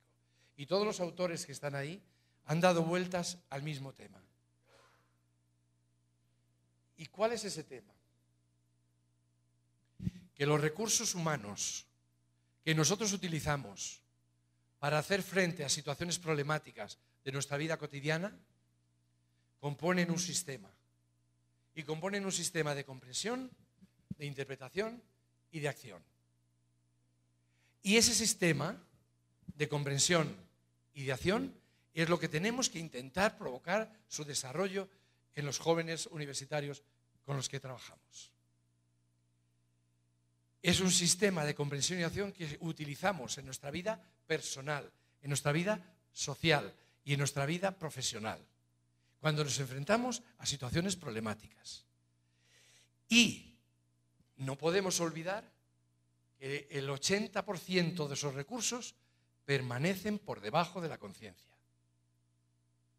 De ese sistema de comprensión y acción, el 80% de los recursos que ponemos en marcha y que activamos cuando nos enfrentamos a una situación problemática que queremos resolver, permanecen por debajo de la conciencia.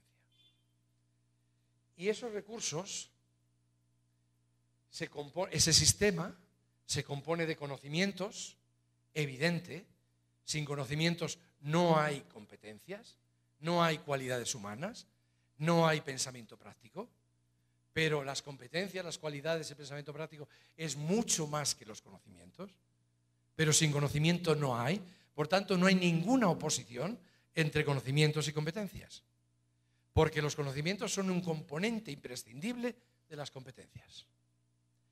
El problema estará en qué conocimientos son los relevantes para las competencias.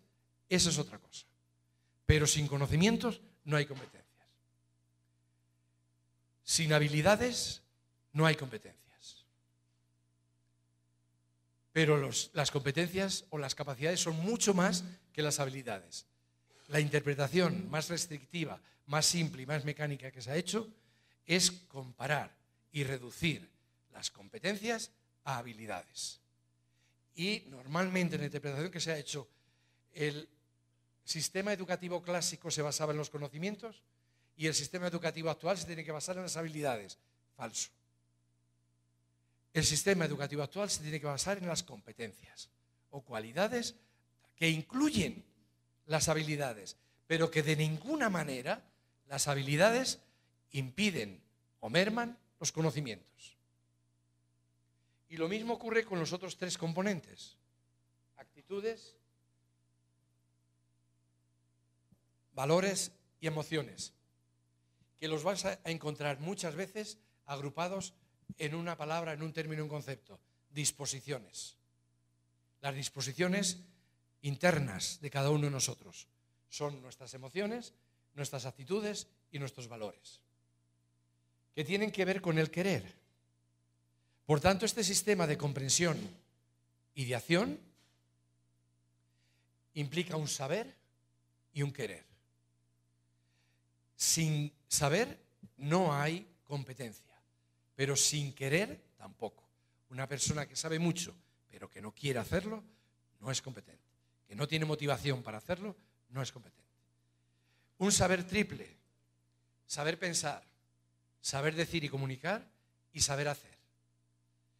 Cuando en la universidad, en la docencia que nosotros llevamos, desarrollamos la capacidad de pensar, la capacidad de decir y comunicar, y la capacidad de hacer, pues si no estamos desarrollando esas 3 capacidades, no hay ninguna garantía de que estemos desarrollando competencias. Un saber triple: pensar, decir y hacer. Y un querer doble. Un querer que se relaciona con las necesidades básicas y, en principio, y que se relaciona después con los proyectos, con los ideales, con la vocación, podríamos decir, con el querer hacer. Demos un paso más. Y con esto, si parece, concluimos o no. ¿Sí? Y con esto concluimos. ¿Cómo se forman estas competencias? ¿Cómo se forman estos recursos que son tanto conscientes como inconscientes? Y que son sistemas de interpretación, de comprensión y de acción. Y que significan un saber y un querer. A través de la experiencia. A través de la implicación personal. A través de la vivencia del aprendiz en el mundo del aprendizaje. Y esa vivencia y esa experiencia requiere 4 fases. Primera fase: comprender y diagnosticar. Se desarrollan las competencias cuando nosotros implicamos a los aprendices en procesos activos de comprensión y de diagnóstico. Y para eso les tenemos que implicar en procesos de observación, contraste, desarrollo de hipótesis, análisis, reorganización y síntesis. Para comprender una situación problemática, el individuo tiene que aprender a observar, a discriminar, a diferenciar, a contrastar, a comparar, a agrupar lo que es parecido, a disgregar lo que no es parecido, a establecer hipótesis de las relaciones de las variables que hay en ese fenómeno. Cuando ha hecho todo eso, ahora va distinguiendo los elementos claves y distingue las hipótesis claves. Y esas hipótesis claves le sirven para establecer un primer diagnóstico profesional. Es decir, la problemática de esta situación reside en A, B y C. ¿Cuándo enseñamos a nuestros alumnos a comprender y a diagnosticar? A observar, a distinguir, a organizar, a comparar, a contrastar, a establecer hipótesis. Pues si no les estamos implicando en tareas de ese tipo, en el ámbito en el que estemos, difícilmente estaremos provocando el desarrollo de competencias. Segundo paso de la vivencia o de la experimentación: diseñar y planificar. Cuando alguien ha comprendido una situación problemática, ha identificado los problemas y ha hecho un diagnóstico de los mismos, ahora inevitablemente se propone una manera de intervenir.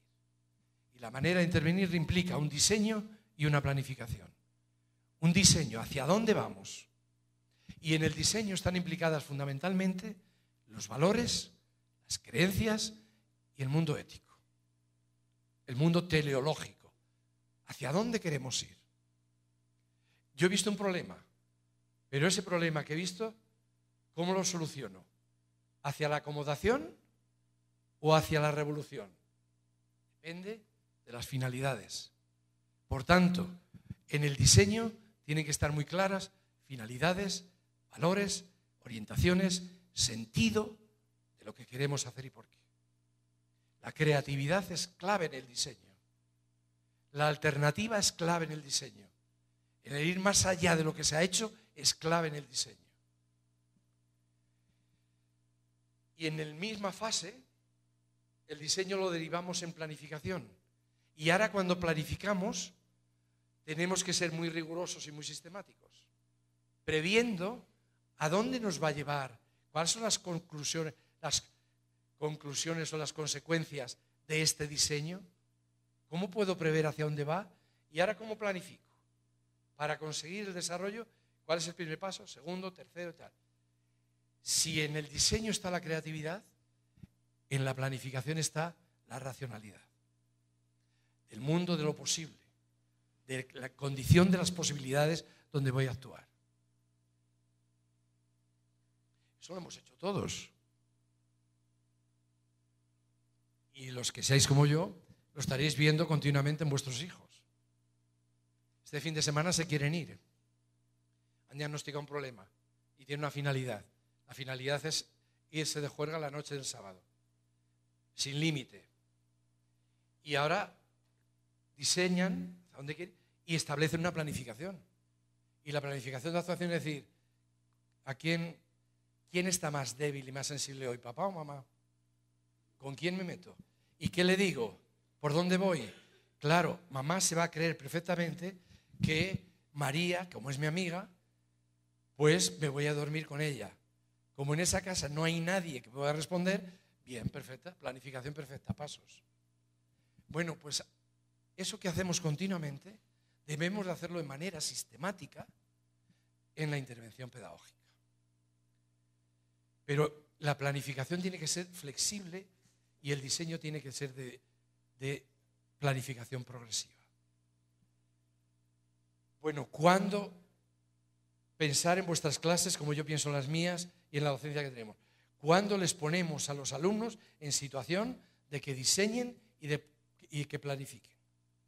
Y que diseñen en torno y en función de una meta, de unos ideales, de unas finalidades, para que comprendan el sentido de lo que quieren hacer.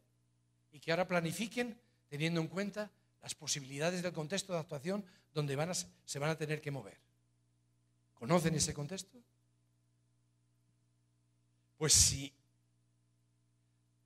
recuperando mentalmente nuestras clases no hay ningún momento en que les pongamos en esta situación, difícilmente estaremos provocando el desarrollo de cualidades, competencias, etc. Y por último, evaluación y reformulación. Evaluación es el proceso racional de volver sobre sí mismo, comprender y recorrer el proceso que hemos llevado y establecer las relaciones que hay entre el proceso, el desarrollo.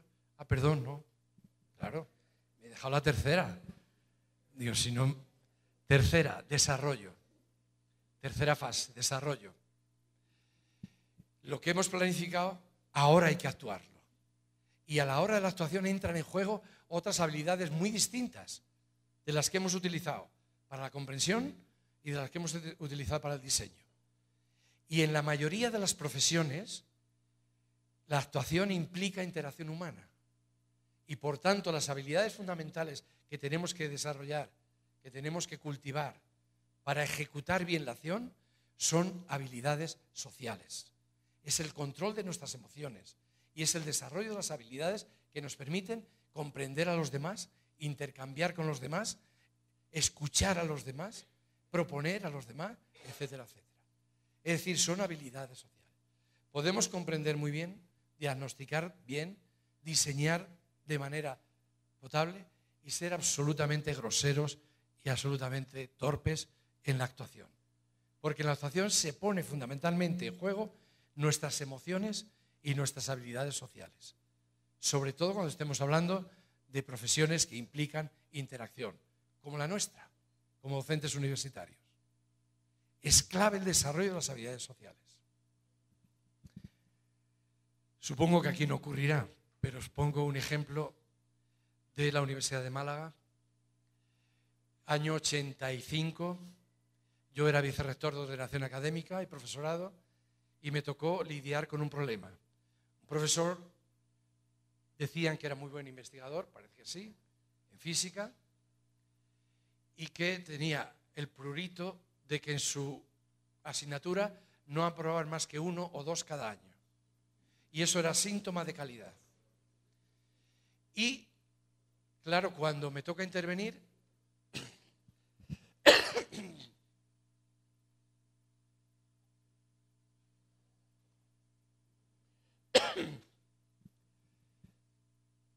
tengo que entrevistar a los alumnos, entrevisto al profesor, me pongo con él, etc.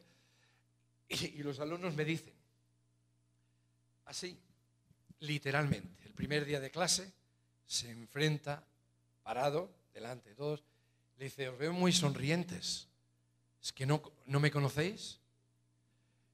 No os preocupéis, en muy pocos días se os quitará esa sonrisa de la cara.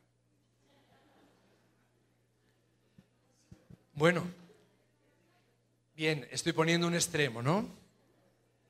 Pues esas son las habilidades sociales que requiere un docente. Esas son.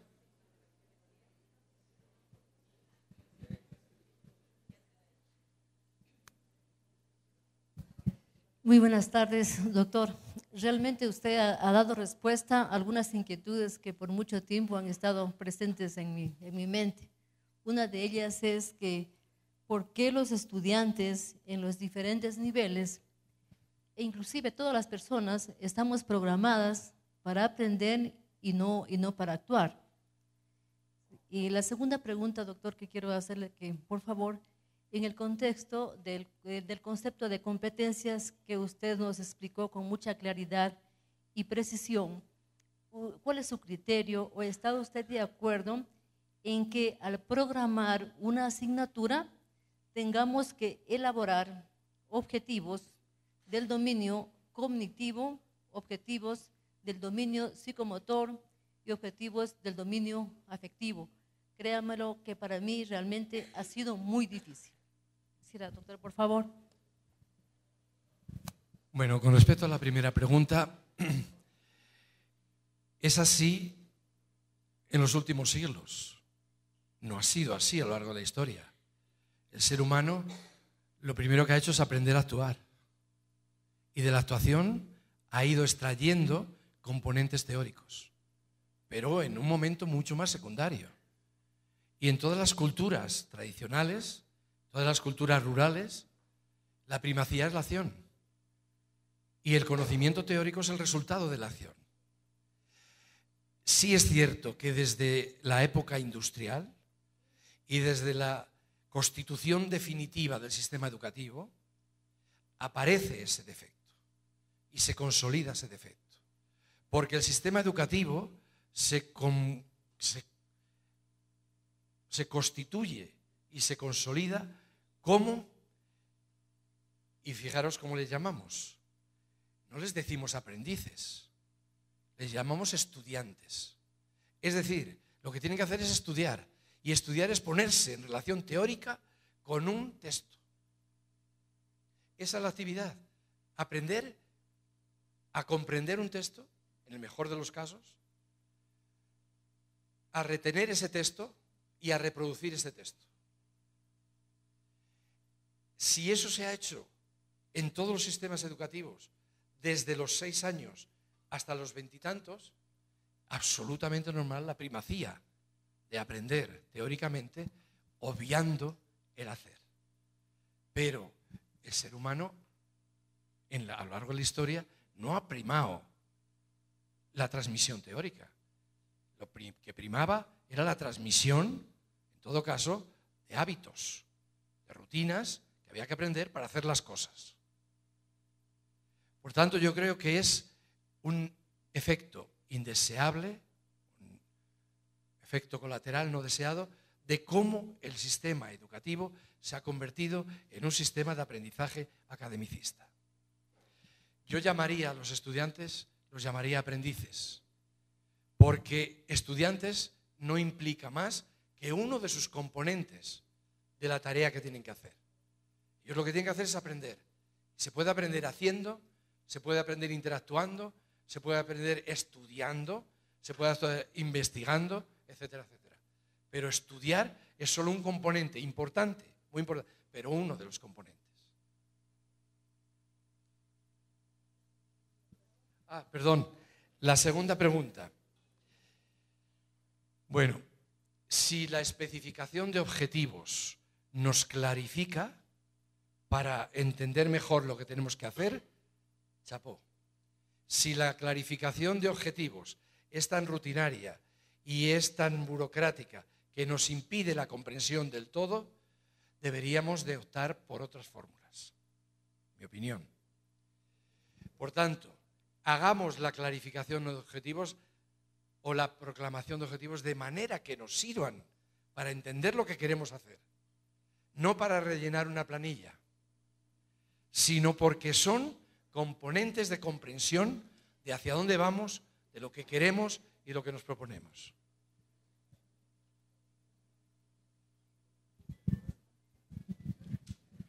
Gracias. Yo quería comentarle que para nosotros como institución, aparte de esto, habíamos reflexionado algo sobre la validación y la valoración en una escuela o en unas carreras como es el turismo, ¿no? Sí, porque a veces la comprensión, el diagnóstico, diseño y reformulación no llega a lograrse todo lo que nosotros como carreras necesitamos cuando hablamos de turismo. Y agregamos o hemos reflexionado sobre lo que sería la validación y la valoración. ¿Qué opina usted de esto? Pues que es precisamente el último elemento, la última fase de desarrollo de las competencias, que es clave. Hemos comprendido, hemos diagnosticado, hemos diseñado, hemos planificado y hemos actuado. Y ahora no nos queda más remedio que repasar, valorar, evaluar la trayectoria que hemos tenido y cómo esa trayectoria de actuación, de diseño, de planificación y de actuación se corresponde con el contexto en el que nos hemos movido y con las finalidades que nos proponíamos. Y empezar a intentar comprender dónde han estado, dónde se ha interrumpido el proceso, dónde han aparecido los defectos, cuáles han sido las fortalezas. Y ahora intentar proponer fórmulas de mejora para el próximo proceso de intervención. Eso es un recurso clave del ser humano, la evaluación, que tiene que ver con lo que decíamos, la reflexión consciente y la comunicación. Es decir, ahora individual o colectivamente o en grupo, revisemos qué hemos hecho, revisemos qué ha pasado.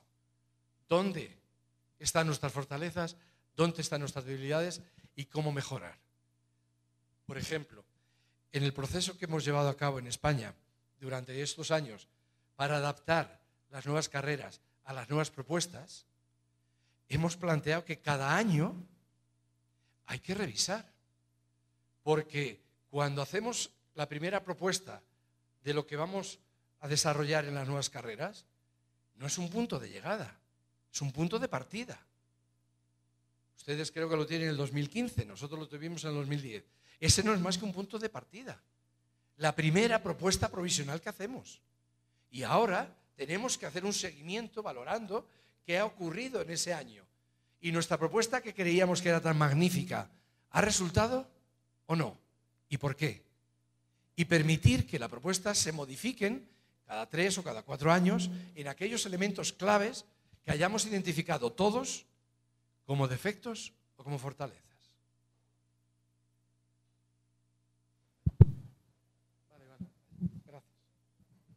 Gracias. En base a la exposición que usted ha hecho, podríamos hablar de un aprendizaje global en donde el estudiante aprende a través de estructuras de contextos holísticos.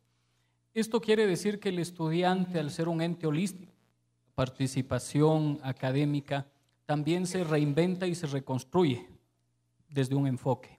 Y desde el otro implicaría que también el docente, el académico, entra bajo un mismo concepto y un mismo precepto de reinventarse, reformularse y reconstituirse en cuanto a los saberes sobre todo. Gracias. Sí, sí, totalmente de acuerdo. Contestando a esta pregunta y en parte a la pregunta que hizo la compañera antes, mi opinión personal es que el aprendizaje relevante, es decir, el aprendizaje de esos recursos que son tan importantes, pero aprenderlos de manera que sean sostenibles, que nos duren a lo largo del tiempo, significa sumergirnos en contextos sociales significativos. Todos los seres humanos aprendemos de manera relevante aquello que es relevante e imprescindible en el contexto cultural significativo en el que nos movemos. ¿Qué hemos hecho en la escuela y en la universidad? Un contexto artificial, aparte, que es muy difícil encontrarle significación. Debemos de recuperar para la escuela y para la universidad el concepto de cultura. Tenemos que convertir el sistema educativo en un sistema cultural de desarrollo del mejor conocimiento, sentimiento y actuación. Es decir, crear cultura de aprendizaje relevante. Y cuando creamos esa cultura, porque la organización de la vida en la universidad va toda encaminada en el mismo sentido, si me preguntáis qué sentido, os diría el sentido de desarrollar en los estudiantes, en los aprendices, el espíritu de la investigación. Esa es la clave de la docencia universitaria para mí. Desarrollar una cultura en la universidad que cumple, que encarna los criterios y los componentes del espíritu de la investigación. Indagar, observar, diseñar, planificar, reformular, corregir, evaluar, aprender de los errores, estar siempre buscando el contraste y siempre comprendiendo que lo que has conseguido no es más que provisional y temporal y vas a otra etapa, etcétera, etcétera. Pues bien, conseguir que los criterios básicos que rigen la investigación, que para nosotros es más importante, estén presidiendo también la docencia, que sean los componentes fundamentales de la docencia. Pero como iremos viendo, entonces, claro, tiene que ser holístico porque es sumergir al individuo en un contexto natural. El contexto natural de la investigación son los equipos de investigación, los grupos de investigación, los espacios de debate, los espacios de comunicación, etcétera, etcétera. Entonces, si el aprendiz, futuro profesional, se sumerge en la universidad en una cultura del debate, de la crítica, del cuestionamiento, de la creación, la innovación, la búsqueda de alternativas, la comprensión del otro, la escucha al otro para aprender, etcétera, y aportar, simplemente por participar de esa cultura va construyendo los recursos que componen el aprendizaje relevante.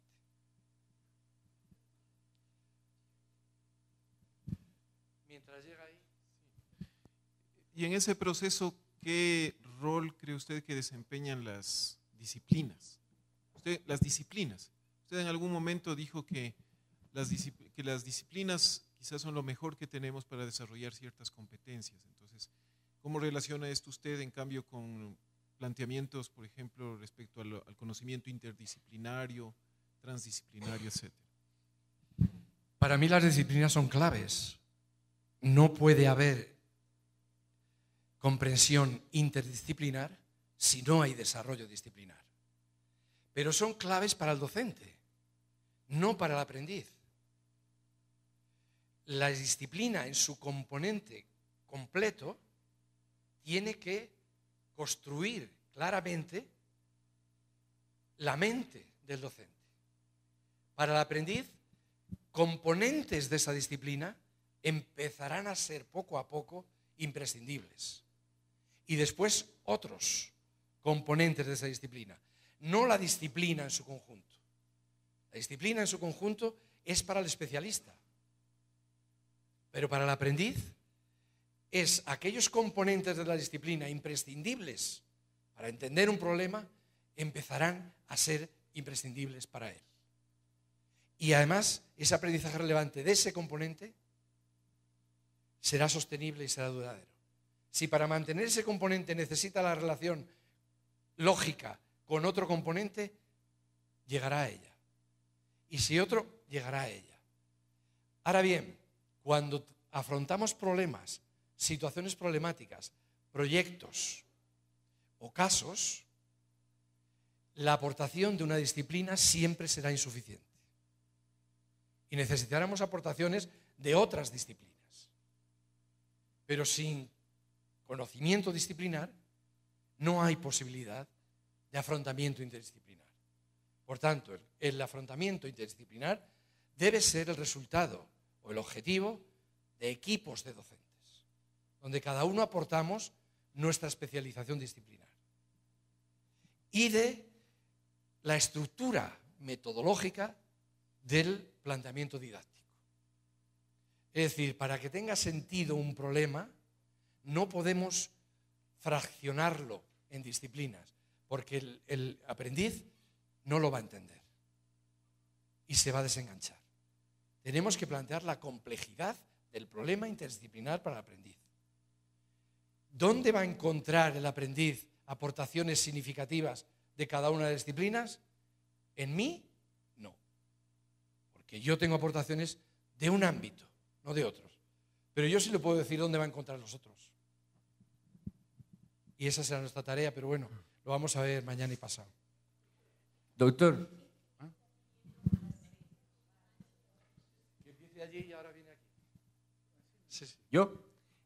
Doctor, yo coincido plenamente con el enfoque que usted ha dado de la importancia, del significado que tiene el elemento social en los procesos de aprendizaje, o sea, el contexto social en el que se desarrolla el estudiante.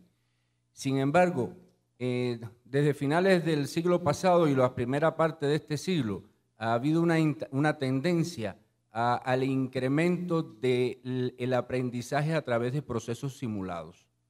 ¿Qué criterio le merece a usted con respecto al nivel significativo de aprendizaje con los procesos simulados que, según mi criterio, han sido desmedidos con respecto a los aprendizajes en escenarios reales? Lo vamos a tratar detenidamente, me parece que es, no sé si es la segunda, cuando hablemos de los métodos, de la inversión didáctica. Pero para responder así rápidamente, no entiendo ninguna enseñanza relevante del siglo XXI que no utilice complementariamente los escenarios reales y los escenarios virtuales. Complementariamente, ambos. Sin escenarios virtuales tampoco se puede desarrollar la enseñanza ya del siglo XXI. Pero los escenarios reales son imprescindibles para mí y ya veremos por qué. Sí. Muchas gracias. Doctor, mi pregunta es, ¿cuáles y cómo serían las relaciones de la ecléctica, la dialéctica y la dialógica en la organización de los aprendizajes y del currículo?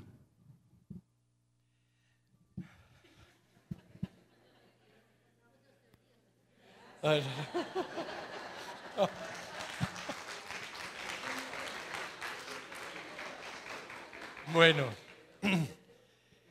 no os preocupéis porque yo creí que estaba en la siguiente diapositiva, pero no, está en la primera del próximo día. Quiere decir,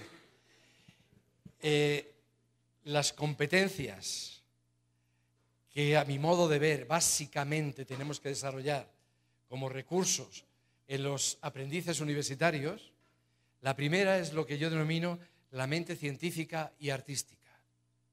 Y la mente científica y artística necesita inevitablemente el desarrollo de la capacidad de utilizar de manera disciplinada, de manera crítica y de manera creativa el conocimiento.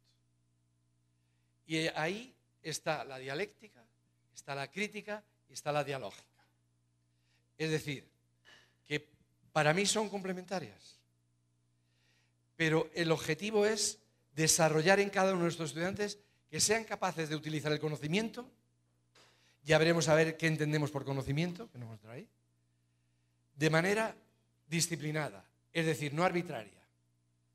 Ahora me apetece esto, como un saber de opinión, ahora lo otro, no. ¿En qué te fundamentas? ¿Cuáles son tus evidencias? ¿Cómo lo argumentas?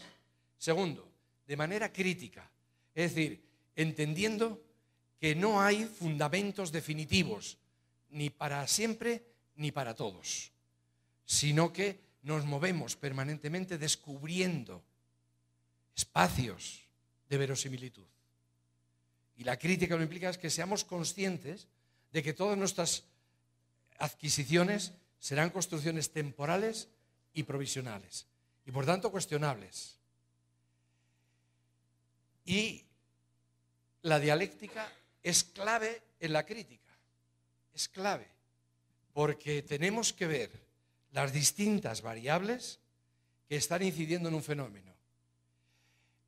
Pro, contra, posiciones extremas o posiciones más cercanas. Lo que aparece, lo que está oculto. Y la dialéctica es el proceso permanente de ir buscando la relación entre los contrarios. Y la dialógica es, a mi modo de ver, el aspecto complementario. No hacemos nada promoviendo el contraste de los contrarios si no intentamos también el diálogo de los contrarios en todos los ámbitos. Pero bueno.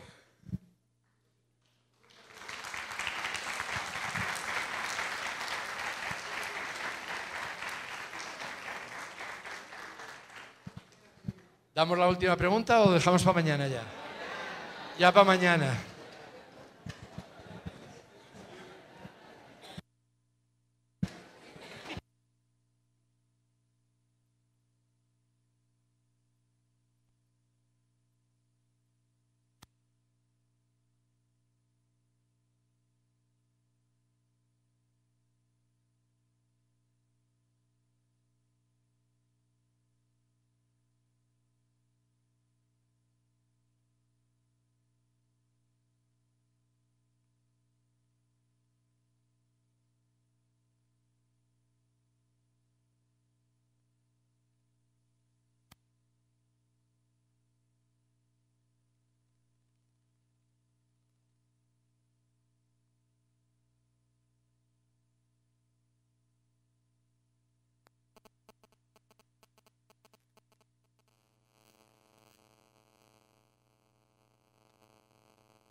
A ver, a todos los académicos que nos íbamos a reunir el día de hoy para iniciar 2 redes en que hay todo un proceso de convocatoria de algunas, ¿cuántas universidades son?